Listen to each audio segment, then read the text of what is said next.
Hi guys, good morning. Guys, alam nyo ba, meron lang akong i-share kasi napanood ko itong vlog ni Miss Ivana Alawi.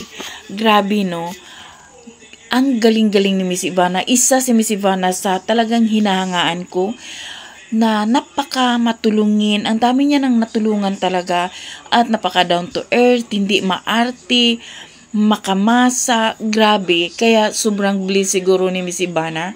'Di ba? Kasi sa ginawa niya. At dito meron siyang sinabi na gustong-gusto ko. Panoorin natin, guys. Isang tao sa tingin nyo hindi kayo siguradong may magagawa sa bansa natin. From senators to mayors to everyone. Lahat yan, dapat maingat tayong boboto. Sa inyo, bumoto lang tayo ng tama. Yung nakikita, yung nafe-feel natin. So lahat tayo may mga decision tayo. Vote wisely. Especially sa darating na election ngayon. So, sana po mapaayos yung 100,000 to. Yung 75 po, ipang ano nyo na po, ipang opera nyo na agad-agad. Bukas po kung pwede, yung 25,000 pang gamot, pang ano po mga kailangan dahil baka kulangin yung 75, 100,000 po. Salamat po. Salamat po. Lalo ko naman po kay Kuya Edwin, ito po 25,000 para po pag may mga kailangan po kayo sa sarili nyo po.